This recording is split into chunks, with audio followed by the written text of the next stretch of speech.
Hello and welcome to another episode of Mike and Dave's Hi-Fi Riff. I'm Mike Evans. And I'm David Price. And David, on this week's episode, what are we going to be talking about? It's an Auralic streaming processor, it's called. It's the Aries S1 and very new, so it is. Very, very new. We have one here, look. We do. We have one here. Yeah.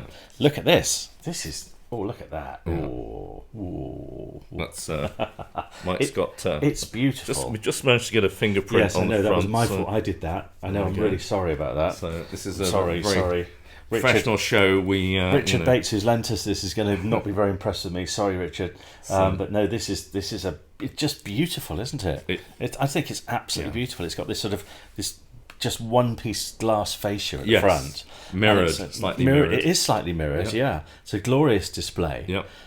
Tons and tons of really funky inputs at the back, which are floating my boat, obviously. Yes. I got you've got a reputation. Oh no, I got told off in the comments in a recent riff for not pointing out the sockets. I'm so sorry. What a scoop error that is. I was really annoyed as well. I mean, I was going to put the comment in about that. I just feel like I've sort of, you've let the side down. Mike. I know, and you can see what I was trying to do. I was thinking, I mustn't just make sure that's just my thing. Get labelled by being a socket botherer, as you call me. So I probably admitted it sort of by some kind of guilt. Well, I'm sure you can make up for it today later on. Yes, absolutely. So look, stunning thing. Yeah. And sorry, you called this a streaming processor. It is. A streaming processor. So what does it do? Auralic calls it a streaming processor. Do, yes. Basically, it's a network bridge. It's basically a streamer, as streamers used to be in the old days, plus a couple of little bits of added functionality. But what it is not a DAC, it's not a preamp, doesn't have a headphone output. No. It's basically a kind of old school, hardcore streamer. And yes. For as far as I'm concerned, that is a great thing. It's a lovely thing. Yeah. And in fact, we have actually reviewed a couple in the past, haven't we? So I seem to remember the Metrum Ombre. Did we do a riff on that, or did we just do a StereoNET review on that? I can't remember. But that was a Raspberry Pi based streamer. Yes. From a while ago, which I liked actually a lot. It was quite expensive, £1,100 for a Pi based streamer. I thought that was quite expensive, but a lovely piece of equipment. We've also done a Raspberry Pi, but I don't think we did the streamer. I think we did the one with the DAC. But I have got a Raspberry Pi streamer too, which we could do a riff on at some point. But I'm thinking we did the Cambridge. The Cambridge. That's really where I'm going with this. Yeah, which was the MX10. Mm-hmm. Yes, which does it's the MXN10. I think AXN10. One's full size, one's half size, isn't it? Yeah. Or one's tiny, actually. That's it. And yes, so similar functions. Yeah. But definitely for you and I, we were chatting about this earlier. There's a place for these. Very much so. Because if you have, like you have in particular, a really nice DAC. Yes. In your Chord Hugo TT2. Then you don't really want to buy another DAC. Absolutely. I mean, I think the to me it was a little bit strange because we had the sort of first generation of streamers come along, and they were streamers, and you plugged them in, and if they had a digital output, you could plug them into your DAC, or either that you plug them into your preamp or integrated. Yes. And they did what they did, and then they started sort of growing legs, as it were, and trying to do all sorts of other stuff. Yes. And had digital volume controls, and had this and had that, and blah blah woof woof. And then suddenly there was a glut of streamers around with DACs built in, and often not very good DACs. Yes, So in the case of the Auralics, they do have very good DACs. They do. But the point is that many of us already have very good DACs, and we don't need, DAC functionality. No. So we're after something that streams very well, plays your network attached storage device or whatever your hard drive on the network, and that kind of basic stuff. And that's a really excellent point, actually, because this does play pretty much whatever you've got on the network, doesn't it? It does. Because you've got network attached storage, but it will also stream from pretty much any platform as well, won't it? So, we were streaming from Cobus, weren't we? And it did it very well. Worked really nicely. We used it's the Lightning DS app. Yeah, the latest Lightning DS app. Yeah. Word to the wise here, it only works on Apple platform. So if you're an Android user, then at the moment you'd probably struggle to stream to this because as we speak, the Rune certification hasn't quite come through. Yeah. If you go into Roon and you can see the device, Yeah. but if you try to authenticate it, then it says it's just waiting for the certification to happen. Yeah, Yeah. exactly. Yeah. So, but that doesn't mean, say, in the back, we've got loads. So inputs is actually 2 opticals, Yeah. a coaxial USB, HD via USB, HDD hard disk drive, hard disk drive as well, and also your network input as well. Yeah. There's no wireless Ethernet. to this, is there? Yes, Ethernet only. Ethernet, yeah. Yeah. And obviously that is for reasons of sound quality. And then output-wise, Yep. then you can output to the DAC via coaxial, Yeah. via DAC, or via USB, or via optical. It's also got a Okay. AES output as well. That's an Auralic thing, isn't it? Well, not Is that an Auralic exclusively, thing? but No, okay. it's very much something that Auralic's into because of its certain market demographics, and tends to be quite a thing in the Far East to have that that particular digital output. But it's a little bit off the pace these days. It's a bit old-fashioned, but it's got a good selection of outputs, basically. Do you want to talk about that one? Yes. That one there. So it's also got a external power supply. I can't remember the exact name of it, but it's the S1 external power supply. So this costs £1,999 in the UK, as far as I can remember, and the power supply is $999. So grand. Yes. And it's the same physical dimensions as this. It so is. you could either have it next to each other or stacked on top of each other. So that's nice. It is. And I love this form factor, Yes, by the way. yeah. I really love it. I do too. I just think it's absolutely spot on. I Yeah. think they've nailed it. And if I think that will look amazing with the power supply as well, working in conjunction with each other. Really nice.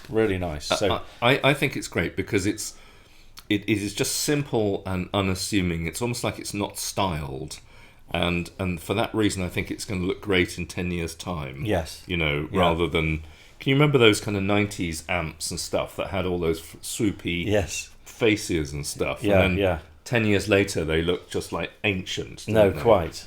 Do you know, I tell you what's interesting as well, because mobile phones have done a very similar thing. Yeah. So if you go back in mobile phones 2 or 3 generations ago, Yeah. and they're all sort of curvy edges and swoopy and so on. And I've got my latest, I've got my new Samsung here, which has arrived, which is the S24, and it's look at the similarities there. Yes. It's exactly the same, isn't it? It's almost like the screen section It is. It's exactly of the Auralic. Yes, it is. So. And it's just where they sort of, that's the sort of the modern way now, isn't it? That's 2024. Yes. Square and simple and very sort of precise almost. Whereas my iPhone is so old, it's almost There you are. See, now that was beautiful prop to have there, just to emphasise, exactly what I'm saying. Yeah. So what we would do with this is obviously you pop it into your system. Yep. It's pretty simple, isn't it? Yep. In our case, we just plug the Ethernet in. Yep. We downloaded switch the power on. It should find it should be findable, discoverable on the network within about a minute. Yep. And then we fired up our Lightning app. Yep. And then obviously within the app you can choose whatever you want to stream from. So you don't have to plug your network drive into this. We can stream it from from the ether. Yeah. Or as it's network attached. Absolutely. Yeah. Or you can do what we did, which was just stream Cobas. Yes. And then I used coax out. Yes.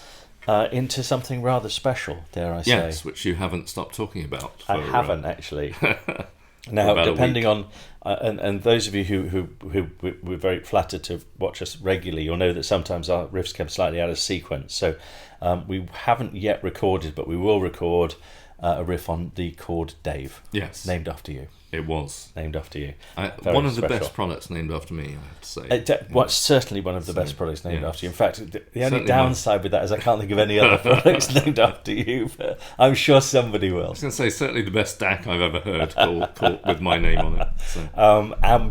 So what a treat that was to have this very lovely processor, streaming processor, into the Chord Dave. Sounded absolutely brilliant. It really did. It really did. It was quite stunning, quite breathtaking. And we just had the coax out, didn't we? Coax out, straight into the Dave. Didn't have the fancy power supply plugged in. No. And just sounded incredibly highly resolved. Yes. Brilliant bass. Everything was. I've got my isobaric speakers. They're renowned for just the music sort of sticking in the box. Yeah. And really no imaging, and that's it's kind of not what they do. And that was sort of one of those things. I have never heard them image as well. I have, honest to God, I've never ever heard them image as well. They would just, it was just breathtaking. Yes, absolutely breathtaking. And I mean, look, we were accused of this recently. We're being snobby. I know we are.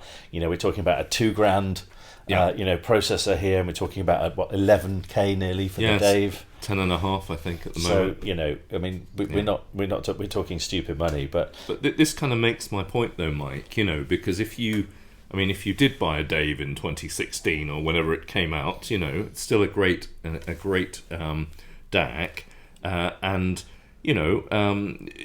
if you bought into that, or if you bought into any other nice DAC that you like, and especially one with obviously no streaming functionality, then that's now the obvious no-brainer solution, isn't it? And it really is. That's so true, actually. I mean, absolutely. So I've been, I kicked myself because I always wanted to get a DCS network bridge, and they stopped making them a couple of years ago. But to me, that was a hugely the product had a huge appeal because it's agnostic about what DAC you have, and everyone's got their favourite DAC, and they've gone down this road or that road or whatever. And to have that, you're then you can pick and choose what DAC you like, and you're not committed to any one. So. And DACs have improved tremendously. I mean, probably more than any other area of hi-fi over the last 10 years. Without a shadow of a doubt. I remember buying do you remember I bought a Musical Fidelity MDAC? Yes. Years and years ago. You and I thought it was a terrific DAC. It was, didn't we? It was a really nice very DAC. good for its day. It really was. But you listen to it now and you compare it to, let's say, for example, there's a few sort of lovely, not very expensive DACs out there. The Hi-Fi DACs, for example. The toppings and even compared to, say, the Chord Mojo. I knew you'd say that. It just kills it. Yeah. It just kills it. And which is. So you're quite right. If you had this, then everything else is. Because I think this is pretty future-proof as well. Yes, absolutely. So I know for a fact that it's going to get more functionality. I can't talk about it officially because I want to know now. I'm not going to tell you even off camera, Mike. So going to make you that's suffer. True. Can I just say that's true? So, what he's just said is true. You think we were mates? Not anymore. Not after all the rude things you said about my K-Tel record. My K-Tel record, and back in the old days, my Triumph TR7. The only reason I was worried about your TR7 is because I had an X19. That's the only reason. And it's like it was salt versus pepper. Exactly. Exactly. Yes. Anyway, that's all in the past now. I forgave you after about 35 years. So we're now kind of even again, so that's okay. Well, having watched Detectorists, I've got a bit of a hankering for one, I've got to say. So there we are. Excellent. So basically this has got sort of simple transport controls on the top there, and you can kind of scroll through the menu. The display is excellent. It is. I think. It's lovely. We obviously not switched on at the moment, but it's a lovely kind of high-res display, and there's all sorts of menu options you can get in the setup menu, or you can go through the Lightning app. Yes. And we had a little bit of a Grace Jones fest with it. We did. So, almost indirectly as well, because this started off, and I think we've talked about this before on a riff, Trevor Horn's new album, Echoes, which is kind of weird because it's a compilation of people who you just wouldn't associate with singing songs. Mark Almond singing Love is a Battlefield by Pat Benatar, Rick Astley singing Owner of a Lonely Heart by Yes. Yep. Some strange things, but obviously the common denominator being Trevor Horn. Yep. But we played Lady, Lady Blackbird, yeah, and she's singing "Slave to the Rhythm," and how good was that through this and the Dave? Yeah, I mean, it was unbelievable, wasn't it? It was unbelievable. I think it's one of the best sounds I've ever heard of you, from your system. Without a doubt, without a doubt. Yeah. And then we listened to it again with the original Grace Jones mix, the 12-inch mix, which was pretty awesome too, wasn't it? Brilliant. Yeah. And then just a sort of few other random things. I played you. I think we started off. I played you "Ghosts" by Japan. Yes. From the original album. There's a remix out which David Sylvian did, not that one, but the original "Ghosts" from Tin Drum album. Yeah. And that sounded superb too, didn't it? Well, this has got. Obviously people will argue about how much difference a digital transport, for example, a CD transport, they will, or a streamer or whatever makes, and that's a great one for the pub. But I do think it actually makes a real difference.